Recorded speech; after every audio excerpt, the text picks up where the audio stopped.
Селям алейкум, в етері телеканал АТР. Я вітаю вас, мене звати Айдер Муждабаєв. І я дуже радий, що сьогодні до нашого етеру долучився Ілля Пономарьов, колишній російський політик. Наразі він громадянин України і людина, яка активно займається допомогою Збройним силам України. Селям алейкум, Ілля. Алейкум ассалам, доброго дня. Це напевно буде перший наш етер, який ми проводимо українською мовою. А до речі, я одразу хотів запитати. Я знаю, що ти спілкуєшся майже вільно, може вже зовсім вільно. Просто давай за сенсом подумаємо, як краще нам побудувати. Бо я хотів почати розмову саме з цього підрозділу «Свобода Росії», яким ти опікуєшся. І може бути краще нам все ж таки на трофейну мову розмовляти, щоб там десь за кордоном, ми знаємо з якого боку, да, хтось може, хоча б одна людина там зацікавилася, може і не одна, ти про все це розкажеш, що можливо. Може краще трофейну, як скажеш? Ну, ти тут господар, я твій гість. Якщо ти вважаєш російською, звичайно, давай будемо говорити російською. Ну просто українці і так живуть у війні, да? А ті, хто там знаходяться в Рейху, та і хто втік, вони можуть певні висновки зробити і може якось долучитися до підтримки, а може й до участі в цьому підрозділі. Тож переходжу на трофейну, тобто від кожного етеру зараз має бути користь. Це моє глибоке переконання. Я хочу вот о чем спросить сразу просто, да? Тут еще, кстати, неизвестно, для кого это трофейное. То есть, если уж так говорить по справедливости, то есть это у них это они считают трофейным. А у кого они В общем, забрали? ну, я бы сказал, корни-то нашей цивилизации находятся в Киеве, как известно. Так ну тут это спору не нет, надо, конечно. не надо просто так отдавать. Коротше, використовуємо мову як інструмент впливу, інструмент інформування людей, які іншими мовами, на жаль, не розмовляють. Але зрештою всі вивчать українською. Це як це зробив Ілля Пономарьов. І дуже мудро роблять ті там мільйони людей, які по всьому світу зараз записуються на курси, онлайн-курси української мови. Це майбутнє. І, до речі, я б порекомендував росіянам теж, які хочуть жити в будущем мире без какого-то там клейма и со стыдом и с искуплением, учить украинский язык, потому что это будет вам пригодиться, стане в нагоді. Прикладете з прикладачем, що я сказав. Ось, значит, сразу хочу, чтобы было интересно всем, и мне, и тебе, и нашим зрителям, начать с подразделения, которое называется «Свобода России». Я не знаю, в каком... это подразделение вооруженных сил Легион. Украины. Да, Легион. Легион это название не армейское, оно такое как бы... Ну, а просто его официальное название «Легион», в кавычках «Свобода России». Да, но Легион, это же может быть там, как эта часть на самом деле, что она себя представляет. Я хочу, чтобы ты рассказал максимально, что ты можешь, да, что, где, когда, кто, зачем, почему, в каком объеме, с какими целями и так далее. Вот прям такую лекцию, что ли, обзорную по этому подразделению. Подчеркиваю, взвешивай каждое слово, что только что можно и что не пойдет во вред нашим вооруженным силам, и что может быть интересно тем, кто заинтересуется этим легионом не с точки зрения, так сказать, получения агентурной информации, а с точки зрения помощи и участия. Прошу. Ну, да, большое спасибо за возможность про это рассказать. Легион начал складываться в марте этого года. Юридически он является частью иностранного легиона. На данный момент это единственное подразделение, в котором воюют российские граждане с российскими паспортами, которое при этом является официальным подразделением вооруженных сил Украины и находится на фронте как часть операции. Существует еще несколько таких добровольческих образований, но они не имеют официального статуса, поэтому в этом смысле легион занимает особое положение. Скорее всего, других, кстати, и не будет, исходя из всего того, что я слышу от руководства вооруженных сил Украины, то, что они хотят, чтобы россияне, кто-то воюет где-то в составе каких-то просто других подразделений, как подразделение, чтобы было вот это здесь централизовано. На данный момент в его составе 2 батальона. Один батальон находится на фронте, другой батальон находится на тренировочной базе, готовится. Сейчас решается вопрос о создании третьего батальона в рамках этого подразделения. Только недавно, в общем, был решен вопрос о процедуре, которая бы дала возможность людям, которые хотят присоединиться к нему, въезжать на территорию Украины, ну, соблюдая там очень жесткие процедуры, связанные с проверками. Поэтому там очень большая у нас очередь скопилась людей, которые хотят принять участие в легионе. Ну, поэтому, кто нас слышит, сразу хочу сказать, что не обижайтесь, что это так долго длится. Мы понимаем, что это все горячие, все хотят, но это, в общем, связано с правилами, да, и с безопасностью в конечном итоге. Каждый боец для того, чтобы попасть в регион, он направляет заявку. Заявку можно направить через официальный телеграм-канал региона. Там есть специальный бот, в который можно послать свои материалы.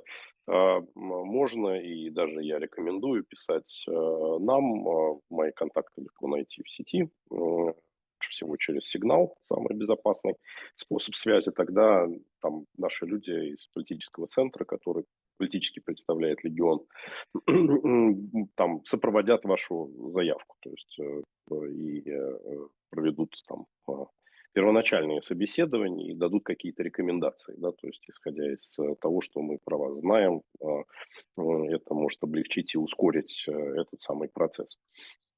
В легионе, по сути дела, там 3 больших категории бойцов. Одна категория, это, собственно, вот с чего он начался в марте, это люди, оказавшиеся добровольно или недобровольно в рядах вооруженных сил Российской Федерации. Началось, собственно, с того, что там была группа солдат, которые как контрактники были в рядах вооруженных сил РФ, попали на территорию Харьковской области, не зная о том, что их направляют в Украину. У них были родственники в Украине, и когда они поняли, что находятся в Украине, они с ними связались, те связались со спецслужбами, и те перешли на украинскую сторону, составив вот первую группу людей, попавших в легион. Сейчас есть энное количество людей, которые вообще изначально записались в российскую армию для того, чтобы сразу перейти линию фронта и попасть в состав легиона. Есть группа людей, которые попали в плен и с плена приняли решение присоединиться к легиону, ну, когда увидели, насколько сильно реальность отличается от того, про что им говорили их отцы-командиры. Вторая категория, естественно, это те россияне, которые были на территории Украины до начала военных действий 24 февраля. И там, ну, кто-то там женат, кто-то работал здесь, еще что-то. Ну, вот они хотели присоединиться как добровольцы к ВСУ и, значит, в конечном итоге попали в легион. Кстати, хочу сказать, что на данный момент военкоматы в Украине, им даны инструкции соответствующие, можно приходить в военкомат и говорить, что я россиянин с русским паспортом, да, то есть я хочу в легион. Они, соответственно, свяжутся с теми, с кем нужно. Правда, тоже надо сразу сказать, что бывают военкоматы, которые там, из своих там патриотических и других соображений говорят, то есть вот, вот хороших русских не бывает, и поэтому идите отсюда. Но вообще команды даны всем, поэтому если где-то возникают с этим проблемы, то опять-таки пишите нам, мы здесь в ручном режиме поможем. Это вот вторая категория бойцов легиона. Ну и третья категория бойцов легиона – это политические активисты, которые изначально были в России и хотели присоединиться к легиону. Вот самая большая очередь, она именно в этой категории. Кто-то, значит, выезжал на Запад, чаще всего это Польша, и из Польши потом въезжали на территорию Украины для того, чтобы присоединиться к легиону. Все проходят 3 уровня проверки, то есть сначала, когда приходят данные человека, проходит проверка спецслужбами его бэкграунда, то есть проверяются там его телефоны, имейлы, там, значит, и все прочее. Гуглится, естественно, все, что нужно. Это как бы первое такое базовое знакомство с человеком, да, то есть как ему пришла мысль попасть в легион. Потом происходит собеседование с использованием полиграфа на предмет его сотрудничества с российскими спецслужбами. Это уже здесь, И Илья, уже это уже тут, да, в Украине, если он попадает в Украину? нет, человек не может въехать в Украину, если он не прошел полиграф. А где То есть полиграф полиграф тогда в проходит таком случае? там, где человек физически находится. То есть в нескольких странах мы имеем возможность проводить эти Интересно. исследования. Ну, здесь я как раз не буду говорить в эфире, то есть на эту тему, но просто ограничусь тем, что у нас есть возможность это делать в нескольких странах мира. И после этого еще третья проверка, которую все недооценивают, она очень важная, это собеседование с психологом. Потому что очень большое количество людей, которые хотят присоединиться к легиону, они отфильтровываются. Ну, часто еще это происходит прямо на первом уровне, еще до того, как с человеком кто-то связывался очно. Это просто то, что человек должен быть пригодный для военной службы. То есть, если видно по человеку, что это человек ну, такого авантюристического склада, или возраст, или физически понятно, что что-то с ним не так, то с ним просто не связываются, потому что ну, времени потратить на как-то перевоспитание и переподготовку никто этого делать не хочет. То есть все хотят все-таки иметь дело с людьми, которые тут точно понимают, что они попадают в армию, откуда там нельзя будет там, поехать в отпуск, там, и которые надо слушаться приказов командования и вообще там быть дисциплинированным бойцом. Вот после того, как есть заключение психолога, тогда уже принимается решение о том, что да, человек да, готов, он въезжает в страну, или его забирают, соответственно, из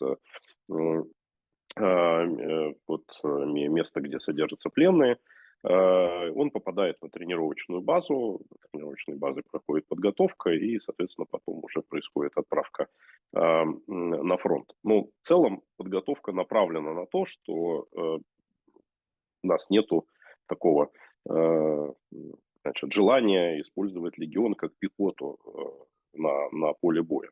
Легион сделан для того, чтобы в конечном итоге взять власть в России. Потому что ВСУ туда не пойдут, естественно, никакого желания украинской армии воевать на территории Российской Федерации нет. А кто-то же должен это делать, кто-то должен поставить точку в существовании этого рейха. И вот, собственно, это и предполагается, что будет делать легион, плюс, возможно, будут какие-то уже украинские добровольцы, которые присоединятся вот в конечной этой самой фазе, но не как регулярные солдаты, военнослужащие ВСУ, а именно как добровольцы, которые будут участвовать в этой операции. Ну, вот примерно такая история. Отлично, подробно. Есть много вопросов у меня Мгм. дополнительных, которые я ставлю себя, допустим, на место человека, который гипотетически заинтересовался участием, да. Про помощь отдельно поговорим. Напомню, если забуду, как помогать, да. Помощь это Мгм. Мгм. так, значит, а вот проверку проводит спец... То есть смотри, это же все, Легион он создан в рамках и с одобрения, в рамках Вооруженных сил Украины и с прямого одобрения Валерия Залужного и других командиров. Я правильно понимаю? Ну, разумеется, как это еще можно сделать, да. Ну, это надо проговаривать тоже, да? То есть проверки проводят спецслужбы Украины, правильно понимаю? Ну, в итоге. Конечно, конечно, конечно, То конечно. есть какие бы там ни были полиграфы, не полиграф, все в сумме решение принимают украинские спецслужбы, да? Нет, так полиграф проводят украинские спецслужбы. Тоже, да? Естественно, это никто другой, то есть это Все, то серьезная есть на аутсорсинг такое не история. отдашь, да? Нет, нет, на аутсорсинг это не отдашь. И там, безусловно, в легионе есть и украинцы, то есть люди, которые, собственно, отвечают за то, чтобы это было частью ВСУ, они, естественно, украинцы. Как россиянин может вписаться в чужую армейскую структуру? То есть Понятно, это там, понятно. конечно, командиры украинцы и инструктора украинцы. Смотри, насколько я знаю, просто очень сложно, но не то, что я знаю, это правила такие сейчас, даже если у тебя не то, что там есть ничего нет, да, даже если у тебя есть вид на жительство в Украине, даже если постоянный вид на жительство в Украине, но паспорт Российской Федерации или так называемой Республики Беларусь, то там больше 10 согласований нужно, чтобы человек просто пересек границу, да, в каком бы Да, то ни да. было месте, да. Вот, если человек проходит все предварительные проверки, и вы киваете и говорите: "Да, приезжай", да, то дальше вы в ручном режиме его с пограничной службы решаете, что он, то есть он не может просто подъехать к границе и стучаться в дверь, там говорить: "Я хочу воевать", да. Не может. Лучше этого не делать, Нет, не да, может. наверное. Не может совершенно. Нет, конечно, так не может. В любом случае его направят по официальной вот этой самой линии. Для въезда на территорию Украины нужна виза. Виза? Конечно, для россиян сейчас действует виза. А разве таким людям, которые в батальон хотят в легион, разве их светят визами там как-то? Я думаю, что их пропускают по особому какому-то распоряжению, если они проверку прошли. Или виза-то официально дается как, вот, как будто туристы, грубо говоря. Ну, давайте не входить в данном Хорошо, случае в ладно. детали. То есть вот есть юридически корректная процедура согласно украинскому законодательству.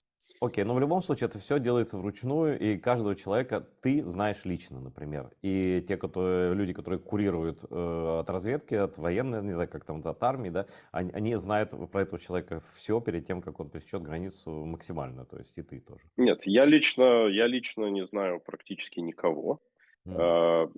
потому что, еще раз скажу, здесь режим максимальной безопасности, и лишним людям не надо знать лишнюю информацию. То есть я знаю людей, когда они въехали, и знаю их по позывным и всем прочем. Я даже не все лица вижу. Ну, еще раз, я тоже проходил уже там три полиграфа в 3 странах мира, вот, но тем не менее, все равно лишнюю информацию лучше не светить и не распространять. Ты сказал, что часть людей сознательно сдались в плен.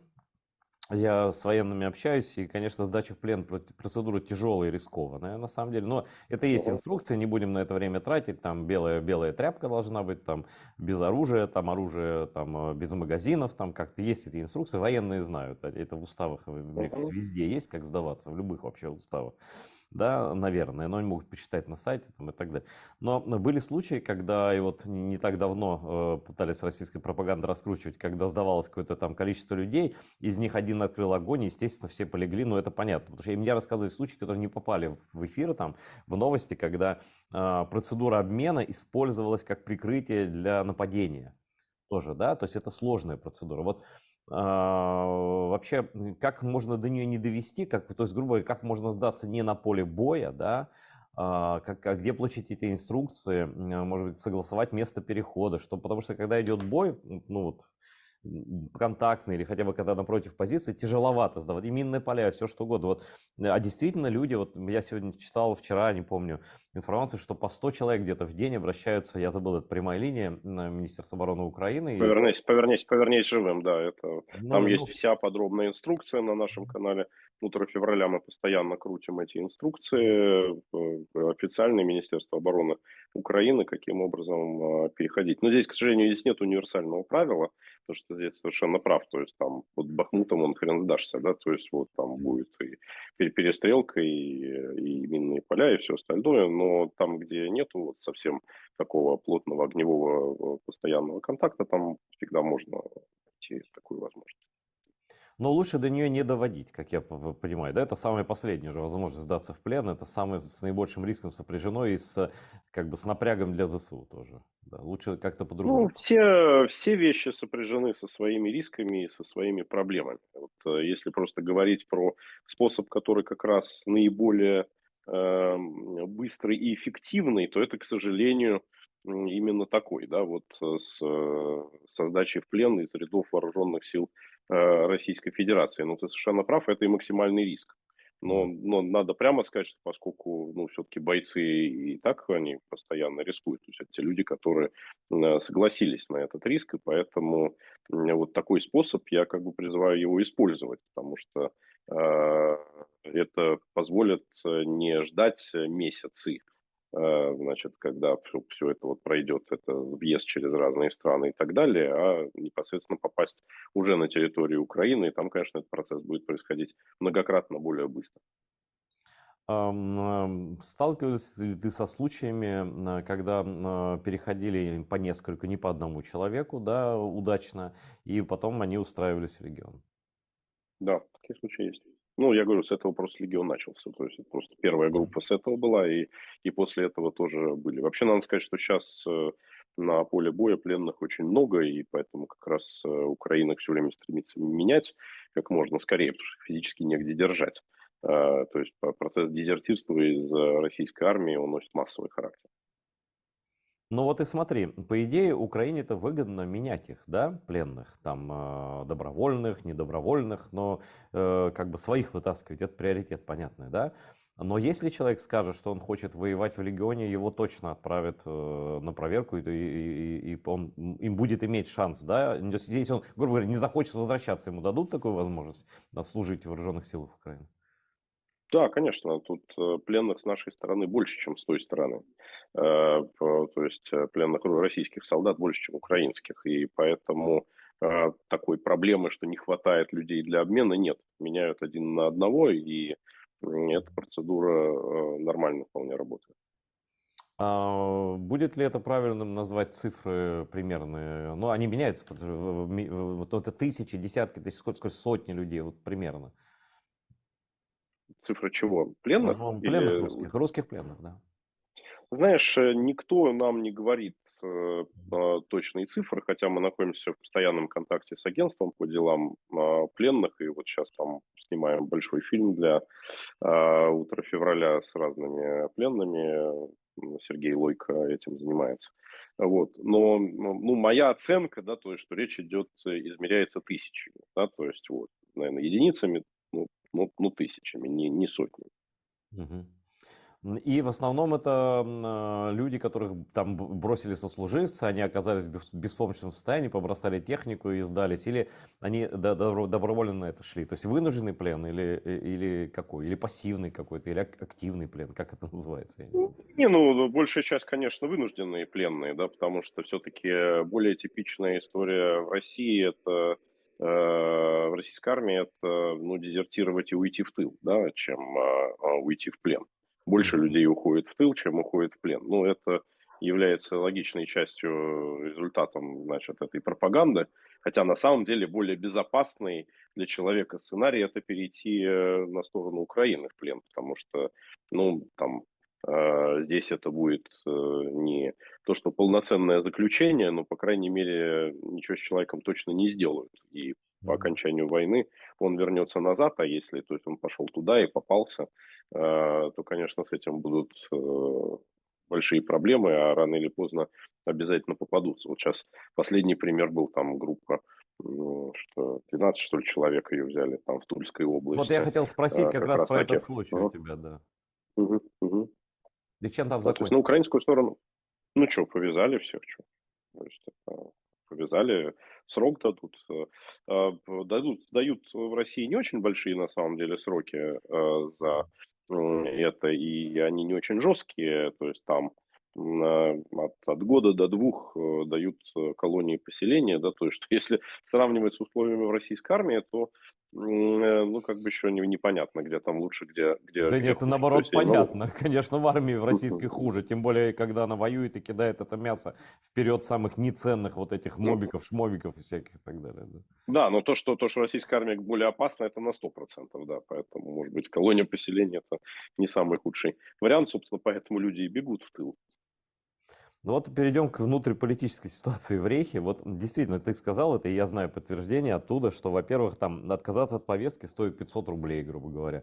Билет в Казахстан стоит 5000. Три тысячи, три Но тысячи это рублей, ну, это одного самое, порядка да, деньги, да? да, да. Ничто фактически. Билет в Казахстан 50 5000 долларов, рублей да. там, да. Билет в Мгм, мгм. Казахстан $100 стоит там, да. Еще что-то, еще что-то. Значит, все-таки какие, то есть убежать можно, отказаться можно, куча населения уехала там и так далее. Тем не менее, люди идут в армию, и в основном они идут добровольно, раз вот мы видим, что можно отказаться, да. Какие мотивы? Пропаганда, патриотизм такой вот извращенный, рашистский, что-то еще? С чем ты сталкивался вот в плане мотивации? Деньги? Тут не деньги. Ну, то есть, смотри, э, есть, прямо скажу, то есть есть два разных типа в этом смысле людей в России, да. Вот я еще когда был депутатом, я там много раз про это рассказывал. Вот, я депутат Новосибирской области. У меня там примерно половина избирателей в городе, примерно половина на селе. И вот я больше очень много занимался селом и маленькими городками. Вот там в маленьких городках там 10 тысяч человек, 15 тысяч человек в селах. Ко мне приходят мамочки и просят их ребенка устроить в армию.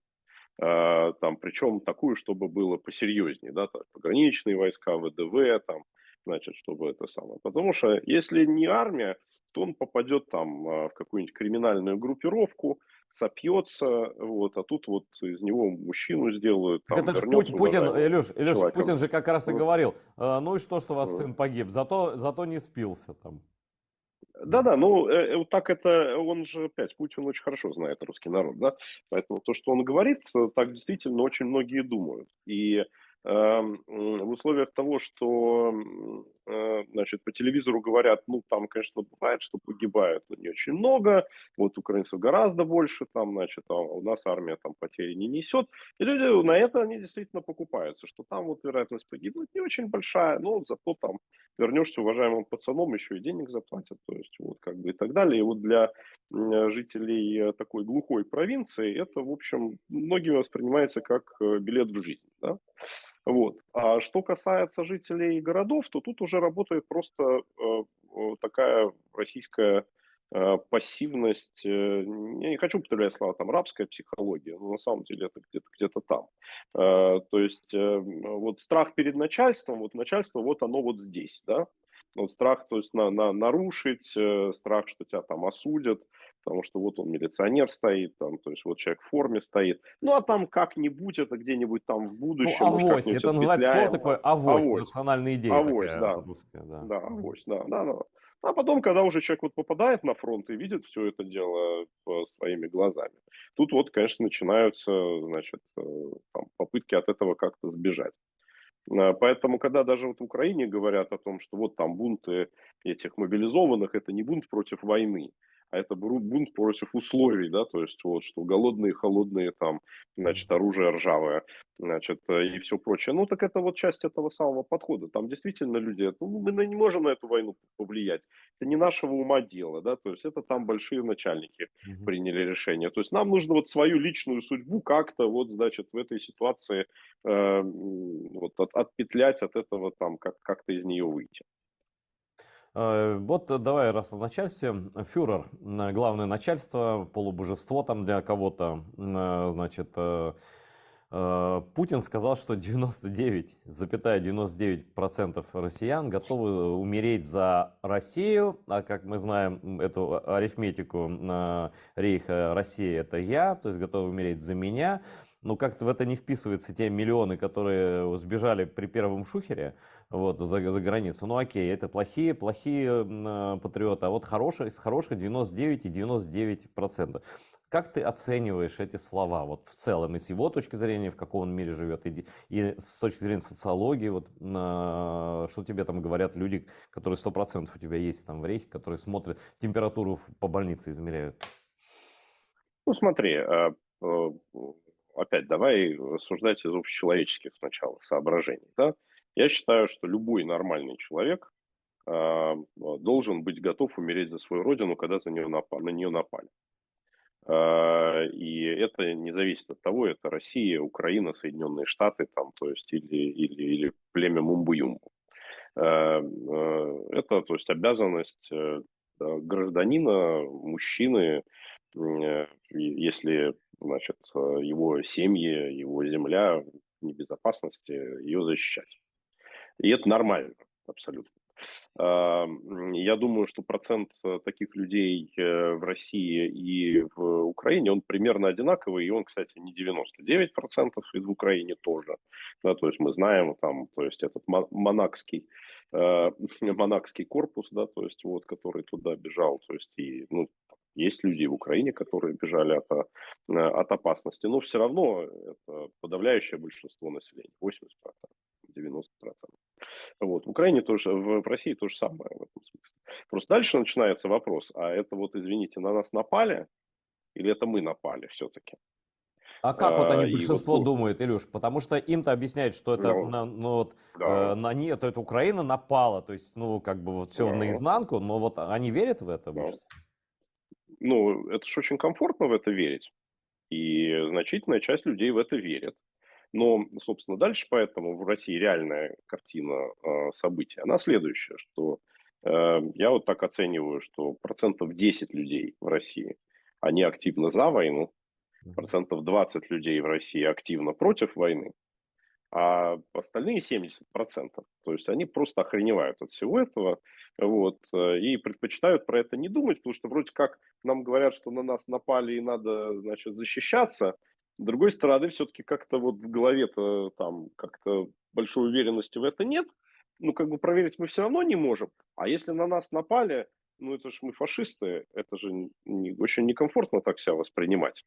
И поэтому как-то, ну, там бочком, и типа это нас вот не касается, но если за нами пришли, ну, значит, пришли, значит, и идем воевать. Вот, на мой взгляд, реальный расклад сил, он примерно такой. И это же не сугубо российская черта. Вот мы с тобой много на эту тему спорим, да, по жизни. Но я хочу, ну, давай посмотрим на немцев во время Второй мировой войны. Что там было много дезертиров, которые не шли воевать за этот рейх, что там были какие-то акции протеста против кровавой гитлеровской гыбни. Вот. Нет же этого, не было. Были, конечно, антифашисты, то есть, которые боролись. Были, кстати, немцы, которые воевали в рядах союзников против рейха. Вот там канцлер Вилли Брандт, например, из таких, да, то есть коммунист-социал-демократ, да. Вот. Но подавляющее большинство точно так же шло на убой. И в России то же самое, потому что люди считают, что деваться им некуда. Но сначала, кстати говоря, в вермахт даже тех, кто не хотел воевать, и не брали, потому что добровольцев хватало, дух был на высоте. Да, Да, все. вся Европа оккупирована, все в нашей великой армии, все под нашими знаменами, и мы там сейчас всех победим. И где-то, я думаю, года до 43-го вообще там только добровольцев в основном. Нет, я не историк, но по-моему, там достаточно было людей, готовых убивать Ну, за это. там не были не только добровольцы, конечно, мягко говоря, да, то есть, но действительно Ну, сопротивления люди не было. охотно Там шли, я не говорю, что они побеждать, прям добровольно да, пошли, но шли да, охотно, да. да? Мгм. Ну да, побеждать же это всегда хорошо и приятно, да, то есть и можно не думать, в чем является подоплека, а там вон дым из печи крематория, ну, как бы мы ее не видим, то есть вот, а что там, может, там завод сделали, то есть вот, мы про Ну, это евреев да, не думаем. то, что я всегда говорю. Это что, это разве была не ТЭЦ, да? Но это все Да-да, лукавство. Сейчас-то, в отличие от... Еще тогда еще можно, и тогда это было ложью. Но сейчас как бы интернет открытый. Вот наше интервью спокойно можно посмотреть в Рейхе, там, весь твой канал, там, «Утро февраля», который там ты основал в Киеве, он спокойно открытый, спокойно может любой в России посмотреть. да. Это как бы... Тут оправдания такие уже не прокатывают, если ты идешь добровольно. Но я хочу даже, знаешь, про что продолжить? Что это говорит о Путине, когда он такое говорит? Он искренне так считает, ему так докладывают. Он живет в абсолютно параллельной реальности. Ему доставляют только хорошие новости с фронтов, как говорит там часть разведки западной. Вот как ты себе это видишь, вот если поставить себя на его место, ну, понятно, не дай бог, вот, но в принципе, вот как Путин себя чувствует, судя по таким вот, что его окружает, судя по таким вот его высказываниям про 99,99. Ну, смотри, я думаю, что Путин, еще раз скажу, вот, какое достоинство у него точно есть, это хорошее понимание и знание людей. Он действительно хороший психолог. На этом, по-моему, его достоинства заканчиваются, но Но это вот фюреры его всегда такие. Фюреры КГБ, всегда ловят да, настроение толпы, всегда знают, как да. угодить, чем понравиться, чем заинтересовать, да. Ну, он, ты знаешь, он не фюрер. Вот знаешь, он не Гитлер и не Муссолини, да, Нет, то это есть точно он не Гитлер, не чекист, Муссолини.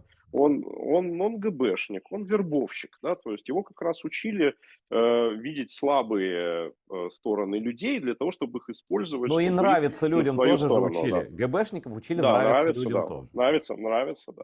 Ну, просто есть разница, подстраиваться, да, и вести Мгм. за собой, да. Это, то есть, вот там фюрер может зажечь, а этот боец, он стремится подстроиться для того, чтобы самые низменные стороны человеческих душ использовать в своих, значит, весьма корыстных интересах. И я в этом смысле, я тоже много спорю с людьми, которые его знают. Есть две позиции. То есть одна, которая говорит, что его интересует только там личная власть и деньги, да, другая, там, которая считает, не, он всегда был империалистом, значит, и вот, то есть, я не считаю, то есть, что он какой-то мега-империалист сам по себе, он такой, в худшем смысле слова, советский человек, чья личность формировалась в брежневский период.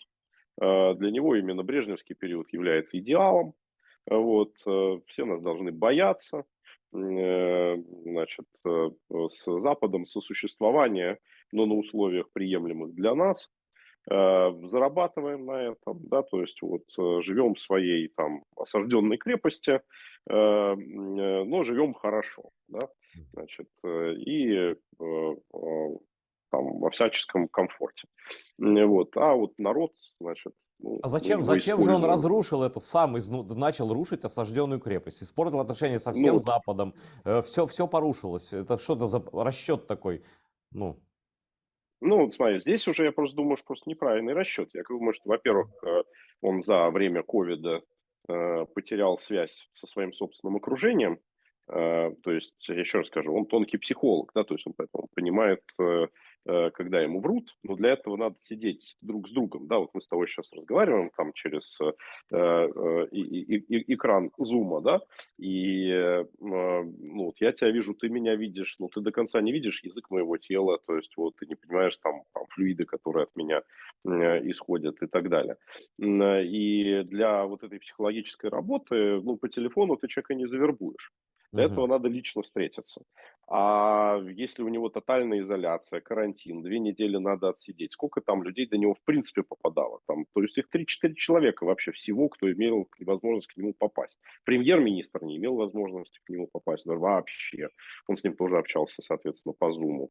Да, там все силовики не имели возможности к нему общаться, попасть, он общался с ним по Зуму.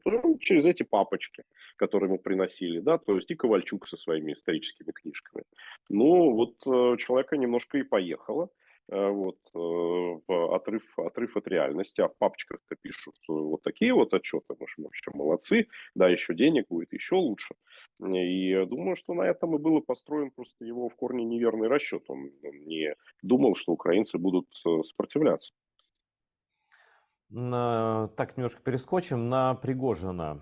Вот не первый уже день, и последние вот эти события с записью этих могут люди посмотреть, там мат-перемат, да, типа, не типа, а точно, даже это Пригожин подтвердил, эти вагнеровцы по-тюремному абсолютно опускают, вот именно опускают словесно главного военачальника Рейха Герасимова, просто тюремными словами его унижают, значит, а в ответ тишина. Значит, потом говорят, что там, значит, Кадыров типа с Пригожиным типа нормальных отношениях, кто говорит ненормальных, и вот это они все против Шойгу и против Генштаба.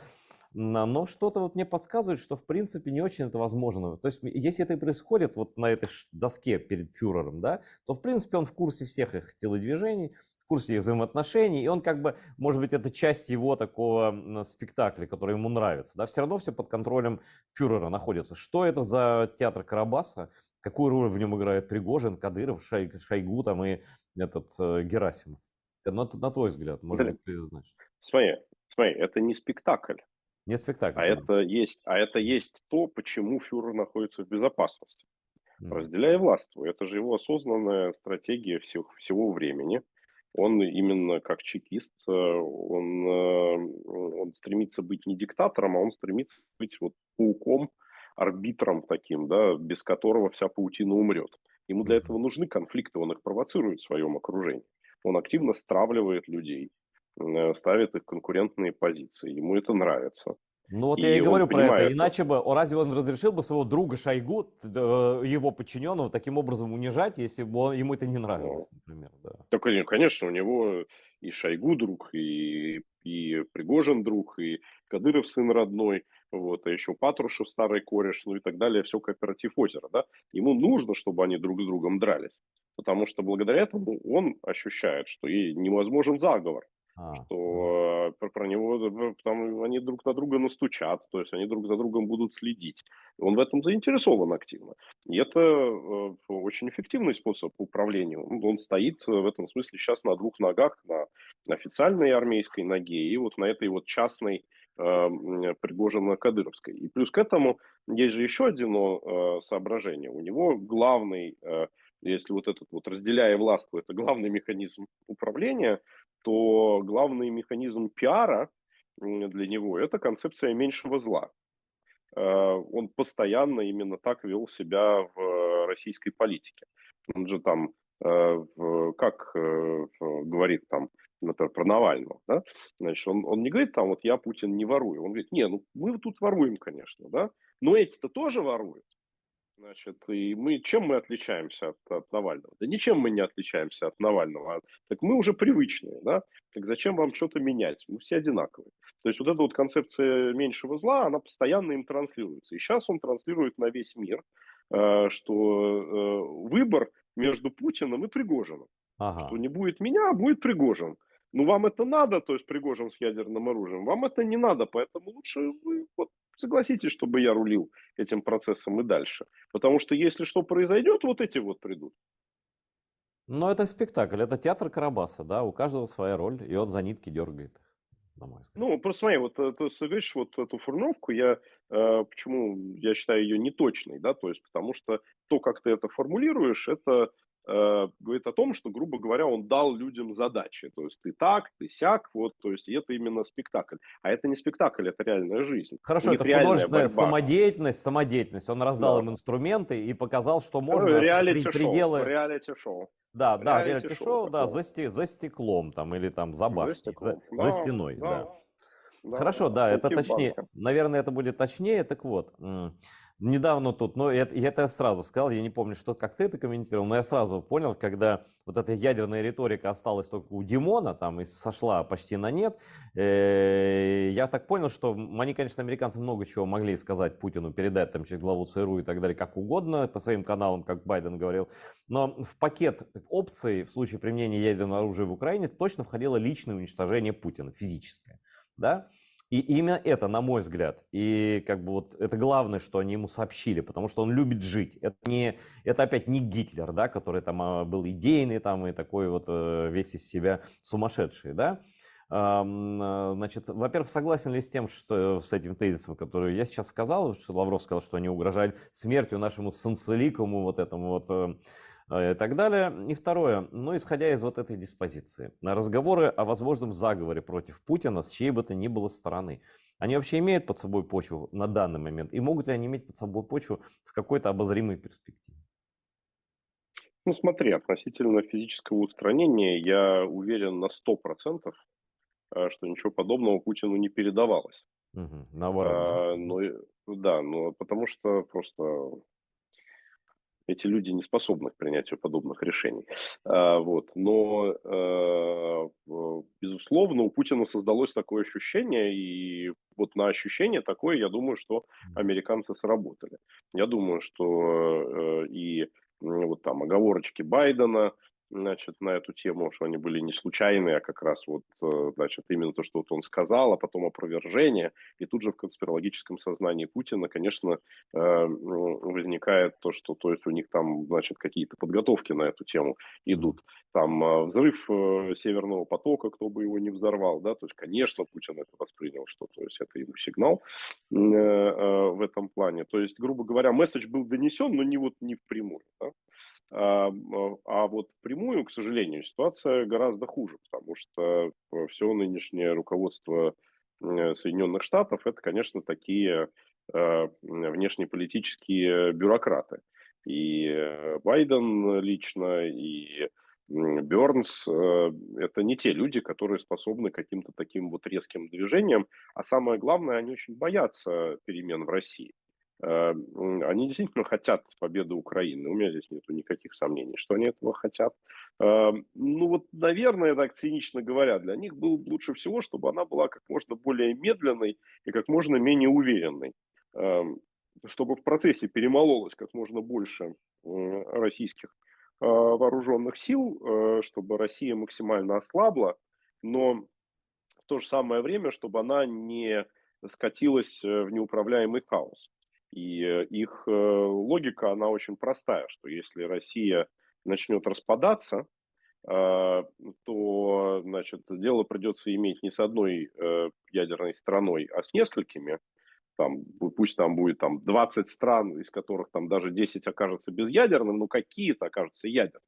И, соответственно, вероятность того, что хотя бы у одной ядерной страны во главе будет какой-нибудь псих и негодяй, ну, главное, псих, да, то есть неуправляемый, да, вероятность многократно возрастает по экспоненте, да. Но на Чем самом деле больше... я Да. убежден, что это глубоко ошибочная позиция, которая и привела вот к нынешней ситуации, когда СССР не хотели разваливать, да, и когда то же самое Да. говорили литовцам, там, латышам, там, эстонцам, грузинам, что не выходите из Советского Союза, там, нам главное сохранить единство. Тут как бы это процесс, Ну, это которым очень трудно управлять. chicken Kyiv speech. Ну, я же тебе Kyiv говорю, но это speech, да. им трудно управлять. То есть процесс этот очень трудно управляемый, ну, практически невозможно. Мы, конечно, можем себя убедить в том, что им управляешь, но я не думаю, что это возможно. Да-да, не-не, абсолютно. Но я просто к тому, что я думаю, что они будут до самого конца бояться формулировки там по-английски режим change. И, ну, заведомо в их спецслужбах будут люди, которые заинтересованы в этом, некоторых таких знаем, которые считают, что это правильно. Но политической воли на это нет. Поэтому все нам придется делать самим. Сама Машенька Ну, сама. давай Такое про решение может заговор. быть принято здесь. Про Мгм. заговор. Опять, значит, то, на чем зарабатываются миллионы долларов и евро в Ютубе. Заговоры против, вот, к сожалению, я не могу себе позволить такой способ заработка, значит, что вот Путин завтра умрет, заболеет 44 болезнями, там, и его там повяжут, но это продается. Но люди хотят верить в сказку, вот, Мгм. чем ближе к Новому году, вот тем оно и лучше, да, продается. Что ты на эту тему думаешь? Ну, я думаю, что заговор в чистом виде, он на данный момент маловероятен. Его, то есть на него очень надеются всякие наши либералы, потому что они надеются, что в результате, значит, заговора придут другие либералы, там, системные, которые призовут, значит, несистемных либералов, и они, там, значит, в экстазе сольются, то есть, потому что, а кого же еще звать, кто-то же должен управлять экономикой, да, вот. Но это, мне кажется, все такие влажные мечты. Я считаю, что, безусловно, раскол элит в России и назрел, и идет уже подспудно, и на это влияют и санкции, там, и все остальное, но он не выливается именно что в заговор. Он выльется в то, что в критический момент, опять-таки, в эндшпиле, да, то есть когда все начнет рушиться, вот в этой ситуации определенная часть российских элит, безусловно, перейдет на сторону восставших. Но для этого должны быть восставшие. То есть для этого должен быть вооруженный кулак снизу. Для этого должен быть штык в жопу, а не там розочка и морковка где-то там вдали. Ну и что же Вот станет этим, в этом должно быть. этим штыком? Что может стать или кто может стать этим штыком? Гипотетически, я даже не про сроки. Я понимаю, что это вопрос условий, вопрос военного положения дел на фронте и так далее.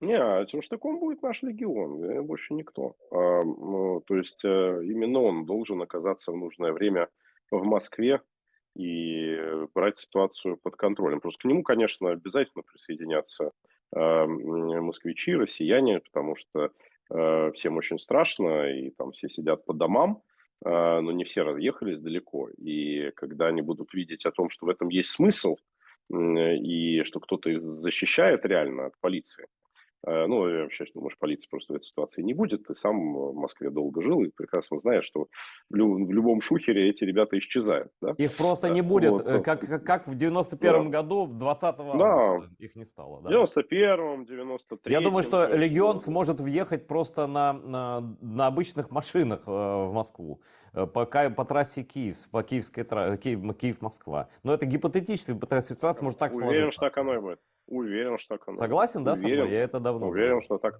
уверен, что так оно и будет. Уверен, что так оно и будет. Ни другого пути нет. Ну, после этого нужно, чтобы вот начался процесс распада. Я не знаю, что будет к нему триггером. Там, может быть, вхождение ВСУ в Крым или еще что-то. Но что-то произойдет, уверен, что в следующем году. И после этого надо быть просто готовым к этому То есть моменту, ты чтобы имеешь в очень виду, быстро действовать. что будет какое-то каскадное обрушение, как это было с Советским Союзом, да? Да, в данном одномоментно, да, в течение нескольких дней все исчезнет. Но в то же время я, конечно, не согласен. Может, это политически неправильно говорить, но я журналист, могу себе позволить.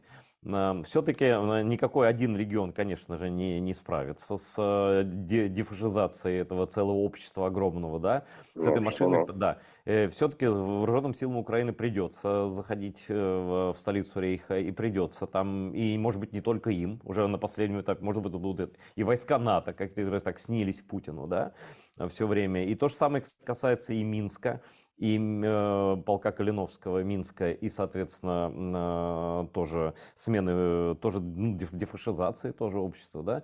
Вот я считаю, что сценарий может быть только, это мое мнение, только вот, ну, грубо говоря, это военная победа, крушение каскадное армии институций и, конечно, какой-то период, который будет занят дерошизацией вот этой, дефашизацией и определением ущерба и компенсацией Украине перед тем, как там кто-то будет расходиться, разбегаться там и становиться независимыми. Вот у тебя 5 ровно минут на твое видение, не мое, как это может произойти. Не когда, а как скорее даже. Ну, может и когда, может и нет. Я считаю, что сценарий интервенции, он абсолютно нереальный. Его не будет ни по причине отсутствия политической воли, ни по причине организационной к этому готовности. И вообще, в принципе, он контрпродуктивен, потому что вот только это может, наверное, поляризовать и мобилизовать российское общество. Оно, конечно, будет против иностранных войск, которые там придут в Москву, и на этом, значит, падающая власть может сыграть. Нет, я уверен абсолютно, что силы будут внутрироссийские, которые возьмут легион, я в данном случае воспринимаю тоже как российскую силу вооруженную. А ключевым фактором успеха является, чтобы заранее были подготовлены все новые структуры власти и согласованы ключевые решения, которые они принимают. Поэтому в ноябре был создан съезд народных депутатов депутатами, что является единственной легитимной властью Ну, в оно будущем. так. Все-таки депутаты разных уровней, Парламент. муниципальные там депутаты, бывшие там и так далее. То есть это нельзя назвать органом власти, все равно, да? Ну, как бы. Ну, он станет органом власти на следующий день после крушения этого режима. Ты понимаешь, тут вопрос то, что мы сравниваем с нулем или даже с минусом. Поэтому Мгм. я согласен, что его уровень легитимности там ниже, чем уровень легитимности Государственной Думы. Но вот за Думу голосуют там примерно 45 миллионов человек, за тех депутатов, которые сейчас собрались в Польше, проголосовало примерно 4 миллиона человек. То есть это уже там разница не та, которая была, например, с Координационным советом оппозиции, за который проголосовало 100 тысяч человек, да, вот, то есть это другой порядок, вот, во-вторых, то есть депутаты будут присоединяться сейчас по мере того, как они будут видеть. Самое важное здесь вопрос признания, то есть как только возникает понимание у элит, прежде всего, не общество, в данном случае общество нас мало волнует, вот все эти там, значит, наши критики, да, то есть в соцсетях, оно интересует элиты, действующие элиты, как только они понимают, что Запад определился с тем, кто является следующей российской властью, что с ними выстраиваются отношения, что есть четкая программа действий, они видят эту программу действий, они могут ее примерить на себя лично. Вот в этот момент и возникает ситуация перехода, потому что понятно, к чему присоединяться. Если не Путин, то кто? И те же остальные, они же говорят там какие-то благие пожелания, да, то есть хорошо быть здоровым и богатым. Но как это конкретно выглядит? Какая экономическая политика, какая социальная политика, как люстрация будет происходить, как Нет, ну, амнистия будет во-первых, Илья, происходить. просто у нас две Да, минуты остается, 2 минуты. Я думаю, так, если коротко суммировать, то это должны быть те люди, у которых первое слово будет репарации, извинения и репарации, компенсация ущерба Украине. То есть это даже объяснять никому не надо. И вот это часть да. программы, конечно, да, Так это конечно, первая часть, это это часть. вводная часть. Потому что если это Ну, поэтому отрицается, такая власть не нужна. Да. Нет, но первый декрет съезда – это декрет о мире, который определяет, соответственно, все эти параметры. И съезд как раз и принял решение о том, что необходима компенсация ущерба, необходимы репарации, необходима демилитаризация там, и так далее по списку. Мгм. Ну и я не то, что комплимент тебе хочу сказать, ты знаешь, я тебе комплиментов так и в глаза не говорю, потому что чаще всего спорю с тобой, но ты, по крайней мере, по-моему, ты единственный, и вот люди, которые там с открытыми лицами в этом легионе, это единственные люди, которые поняли сейчас, не знаю, почему вы это поняли, это ваше дело, что без легитимизации в Украине никакая новая, даже переходная, даже там никакая власть, за слово власть, не применим никому, кто не связывает себя с Украиной. Вот, Конечно. это для меня априори понятно. Страна-победитель будет, безусловно, диктовать условия. Мы Ну, себя в том-то и дело. воспринимаем как такая армия Деголь в составе вооруженных сил коалиции союзников, которая воевала с Германией. У нас есть движение сопротивления, которое есть в России. Может быть, оно не очень большое, но и движение сопротивления во Франции было не очень большим. Ну да, то есть, И свои да. вооруженные силы. Мгм. Ну, то есть, да, действительно, Франция не сыграла, мягко говоря, ключевой роли в освобождении даже Франции, да? Но факт такой был. Мгм. Хорошо, не будем нічого предугадувати. Спасибо тебе, що знайшов время. Дякую всім глядачам за увагу. Насправді я поставив майже всі, а може і бути і всі запитання, які я мав до Іллі Пономарьова. Дякую, Ілля. І, ну, З Новим роком, і з Різдвом, і миру. перемоги. І передавай бійцям, коли ти їх побачиш, повагу всім людям, які байдуже з яким паспортом воюють за Україну. Смерть ворогам. Слава Україні! Героям слава.